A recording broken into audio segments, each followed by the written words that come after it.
Welcome. Today I'm going to show you how to send a highlight link on Instagram using the PC app, thanks to the latest update. If you want to quickly share your favorite Instagram highlights with friends or groups, this step-by-step guide will make it easy. First, open the Instagram app on your computer and make sure you're logged in.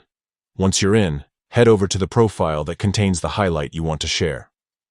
You can do this by searching for the username or clicking on their profile if you see it in your feed. When you're on their profile page, look just below their bio section. Here, you'll see all the highlights they've created, displayed as small circles. Find the specific highlight you want to share and click on it to open the story. At the top of the page, you'll notice 3 dots. Click on them. From the menu that appears, select Copy URL.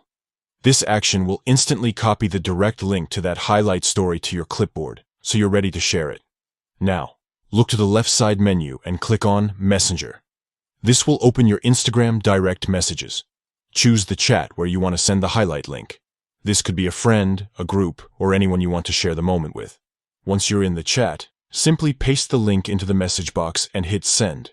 That's all there is to it. The person or group you send it to can now view the highlight directly from your message. With this new update, sharing highlights from your PC is faster and more convenient than ever. Whether you're sending a special memory, sharing a favorite story, or just keeping friends in the loop, these steps make it simple. Give it a try and start sharing your favorite Instagram highlights today.